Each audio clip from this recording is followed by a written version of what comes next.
Baik, Assalamualaikum warahmatullahi wabarakatuh. Perkenalkan nama saya Andi Abdul Razak dari Ekonomi 21009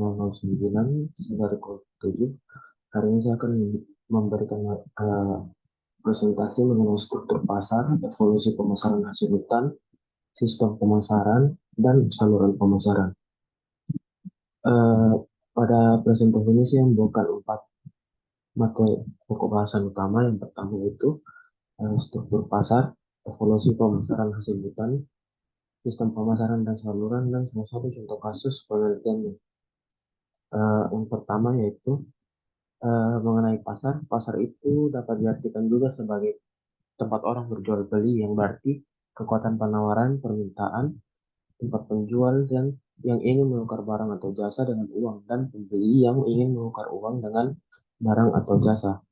Selanjutnya ke struktur pasar itu sendiri. Struktur pasar ini merupakan suatu variabel yang menunjukkan karakteristik dan kondisi suatu pasar, seperti jumlah pembeli dan penjual, keadaan produk, keadaan pengetahuan penjual dan pembeli, serta keadaan tentang pasar.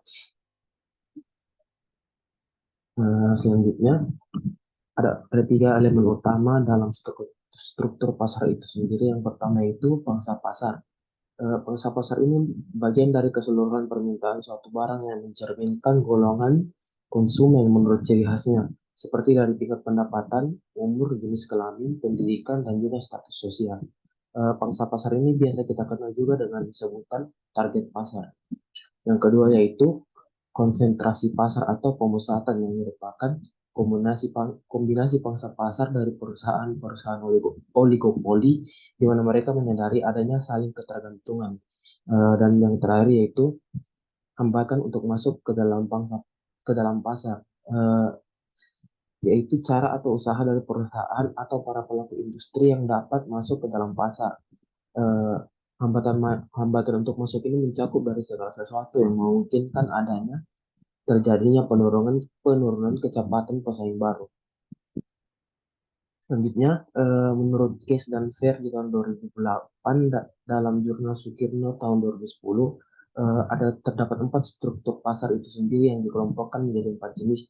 Yaitu yang pertama, pasar persaingan sempurna, di mana pasar ini memiliki ciri-ciri terdapat banyak perusahaan di pasar. Komoditas yang diperjualbelikan juga bersifat homogen, di mana sifat perusahaan atau penjual ini bersifat sebagai pengambil harga atau price taker, dan juga pembeli mempunyai informasi yang sempurna tentang keadaan pasar. Setiap perusahaan mudah dengan keluar atau masuk di dalam industri pasar persaingan sempurna ini. Selanjutnya yang kedua yaitu pasar monopoli. Eh, Pasar monopoli ini suatu bentuk interaksi antara permintaan dan penawaran, di mana hanya ada satu penjual atau produsen yang berhadapan dengan banyak pembeli atau konsumen. Di mana ada 4 ciri-ciri pasar monopoli itu sendiri. Yang pertama itu tidak adanya barang pengganti. Maksudnya tidak ada barang pengganti di sini adalah barang yang dihasilkan oleh perusahaan monopoli tidak bisa digantikan oleh barang lain, sehingga mau tidak mau masyarakat akan tetap membeli barang tersebut meskipun harganya mahal. Yang kedua, hanya ada satu penjual atau perusahaan. Barang yang dihasilkan oleh perusahaan monopoli ini tidak dihasilkan atau dijual, di mana barang atau jasa yang dihasilkan oleh perusahaan monopoli ini tidak dihasilkan atau dijual di tempat lain. Yang ketiga, perusahaan atau penjual bersifat sebagai penentu harga atau price maker. Perusahaan ini merupakan perusahaan di pasar monopoli ini merupakan satu-satunya penjual di pasar, maka penentuan harga sepenuhnya menjadi hak perusahaan. Hal itu juga tidak sehari karena perusahaan adalah satu-satunya yang memproduksi suatu barang tersebut, sehingga produksi serta mendistribusinya hanya diketahui oleh perusahaan itu tersebut. Dan yang terakhir yaitu hambatan untuk masuk ke dalam pasar ini cukup kuat, di mana hambatan ini merupakan faktor kuat mengapa pasar monopoli terbentuk. Hambatan ini juga dapat berupa legalitas yang dibatasi oleh peraturan atau undang-undang. Hambatan teknologi yang digunakan sangat tinggi sehingga barang sulit untuk ditiru. Atau bisa juga terdapat hambatan modal, yaitu perlunya modal besar dalam memproduksi barang tersebut. Selanjutnya untuk kelebihan pasar monopoli, ada 3. Yang pertama itu apabila menikmati skala ekonomi biaya produksi lebih murah daripada di firma pasar persaingan sempurna dan tingkat produksinya lebih besar. Yang kedua, mutu barang semakin meningkat harganya, semakin murah apabila perusahaan tersebut melakukan pengembangan dan inovasi. Eh, yang ketiga, kesejahteraan masyarakat dapat ditingkatkan apabila pasar monopoli dapat terus menghasilkan barang yang lebih murah dan bermutu. Eh, Selanjutnya, untuk kelemahan pasar monopoli itu sendiri, di mana pembeli tidak ada pilihan lain untuk membeli barang lain. Yang kedua, keuntungan hanya berpusat pada satu perusahaan, dan yang terakhir bisa juga dapat terjadinya eksploitasi pembeli. Eh, Kita kembali ke struktur pasar, yaitu struktur pasar yang ketiga, yaitu struktur pasar monopolistik. Apabila salah satu asumsi tentang pasar bersaing sempurna kita lepaskan, dalam hal ini asumsi tentang barang yang homogennya, maka kita akan mendapatkan jenis pasar lain, yaitu pasar monopolistik, yang mana secara formal Edward Chamberlain memperkenalkan monopolistic competition di tahun 1993 dengan karakteristik. Yang pertama itu ada banyaknya penjual. Setiap penjual menganggap tindakan yang diambilnya tidak akan secara signifikan mempengaruhi penjual lainnya. Yang kedua, setiap penjual menjual produk terdiferensiasi. Selanjutnya itu pasar oligopoli, di mana dalam dalam ilmu ekonomi pasar oligopoli ini dapat didefinisikan sebagai bentuk pasar yang terdiri dari beberapa produsen atau penjual yang menguasai penawaran. Penguasaan penawaran dalam pasar oligopoli ini dapat dilakukan secara independen atau sendiri-sendiri maupun secara diam-diam bekerja sama. Eh, Pasar oligopoli ini dibedakan menjadi dua jenis, yaitu oligopoli murni atau pure oligopoli. Untuk pure oligopoli ini merupakan suatu bentuk praktik oligopoli di mana barang yang diperdagangkan bersifat identik. Misalnya praktik oligopoli pada produk air mineral. Yang kedua yaitu pasar oligopoli dengan pembedaan. Dalam praktik ini barang yang diperdagangkan bisa dibedakan, misalnya pada pangsa sepeda motor eh, pada pangsa sepeda pada pangsa sepeda motor di Indonesia yang dikuasai oleh beberapa produk terkenal seperti Honda, Yamaha, dan Suzuki. Selanjutnya itu untuk evolusi pemasaran hasil hutan dari awal hingga akhir. Eh, yang pertama itu pada awal hingga pertengahan abad ke-20, di mana pasar tradisional mulai diperkenalkan. Pemasaran hasil hutan ini dilakukan secara tradisional dengan cara menjual barang langsung kepada konsumen atau melalui perantara seperti pedagang. Pemasaran tradisional ini mengacu pada metode dan praktik pemasaran yang telah digunakan secara konvensional oleh masyarakat lokal dan komunitas adat dalam memasarkan produk-produk yang mereka peroleh dari hutan. Yang kedua yaitu uh, pengeksporan kayu di pertengahan abad ke-20. Pada pertengahan abad ke-20 ini, Indonesia mulai aktif mengekspor kayu, terutama jenis kayu keras seperti merbau, jati, dan uling ke pasar internasional. Kayu-kayu tersebut diolah, kemudian digunakan untuk berbagai keperluan, termasuk pembuatan kapal, perabotan, dan konstruksi. Kayu Indonesia ini menjadi salah satu komoditas ekspor utama yang mendatangkan devisa bagi negara. Dan juga selama masa penjajahan Jepang, maksudnya selama masa penjajahan Belanda, ekspor kayu terus berlanjut dan pohon jati merupakan salah satu sumber daya utama yang diekspor. Selanjutnya yaitu kedua, eh, pada tahun 1960-an di era pembuatan kebijakan kehutanan oleh pemerintah Indonesia. Setelah Indonesia merdeka, pemerintah Indonesia mengambil alih kontrol atas sumber daya hutan dan ekspor kayu, di mana pemerintah mengeluarkan Undang-Undang Pokok Kehutanan di tahun 1967 untuk mengatur pengelolaan hutan dan pemanfaatannya.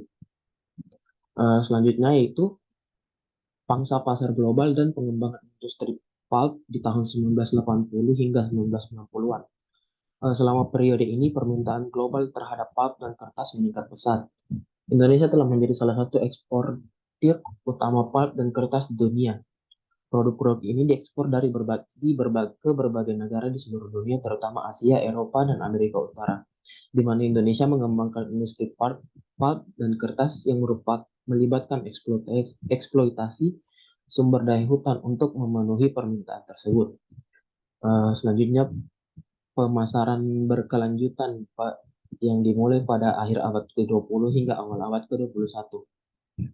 Pemasaran berkelanjutan hasil hutan di Indonesia ini eh, merupakan pendekatan dalam pemasaran produk-produk yang berasal dari Indonesia dengan memperhatikan keberlanjutan lingkungan, sosial, dan ekonomi. Eh, Pemasaran berkelanjutan ini juga penting untuk memastikan bahwa eksploitasi daya hutan tidak merusak lingkungan dan tidak merugikan masyarakat lokal dan tetap menguntungkan bagi ekonomi. Dan untuk evolusi yang terakhir yaitu di mana perkembangan pasar non kayu dimulai pada awal abad ke-21. Pasar non kayu di Indonesia ini mengacu pada segmen pasar yang terkait dengan produk-produk yang berasal dari hasil hutan selain kayu, di mana pasar ini semakin penting karena Indonesia memiliki keanekaragaman hayati yang tinggi, yang mencakup banyak jenis tumbuhan, bahan hutan non kayu yang memiliki nilai ekonomi seperti karet, kelapa sawit, dan buah-buahan, serta rempah-rempah menjadi penting dalam pemasaran hasil hutan di Indonesia. Selanjutnya, kita masuk ke sistem pemasaran. Sistem pemasaran.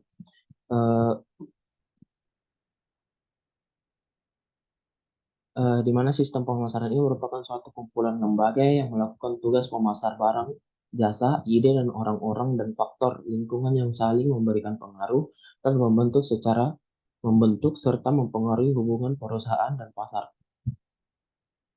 Eh, Selanjutnya ada dua tipe sistem pemasaran yang efisiensi, yaitu yang pertama sistem pemasaran efisiensi secara teknik, yang berarti efisiensi secara teknis ini merujuk kepada hubungan yang terlibat dalam tugas pemanfaatan produksi hutan di seluruh sistem pemasaran. Di sini yang dimaksud di sini adalah biaya-biaya yang dikeluarkan dalam proses untuk membawa suatu komoditi dari tangan produsen ke tangan konsumen, yang meliputi biaya angkutan, biaya penyimpanan, dan biaya pengubahan bentuk. Yang kedua itu eh, sistem pemasaran efisiensi dalam bentuk harga yang dengan konsep yang merujuk pada kemampuan sistem untuk mempengaruhi perubahan daya dan mendorong alokasi ulang sumber daya agar dapat dipertahankan kesesuaian dengan apa yang dibutuhkan konsumen. Selanjutnya untuk saluran pemasaran. Saluran pemasaran ini sendiri adalah proses penyaluran barang atau jasa dari produsen ke konsumen, dan yang menyelenggarakannya berupa lembaga atau badan-badan yang bertugas melaksanakan fungsi pemasaran itu sendiri atau untuk memenuhi keinginan konsumen semaksimal mungkin. Sedangkan untuk pihak konsumen akan memberikan imbalan berupa margin kepada lembaga tersebut. Eh, dalam ada 5 alur saluran pemasaran dalam ini. Yang pertama dari produsen ke konsumen akhir. Yang kedua dari produsen didistribusikan ke pengecer dan ke konsumen akhir. Yang ketiga dari produsen, pedagang besar, pengecer, dan konsumen akhir. Eh, Keempat ada produsen ke agen, pengecer, dan konsumen akhir. Dan yang terakhir itu dari produsen ke agen, ke pedagang besar, ke pengecer, dan yang terakhir itu konsumen akhir.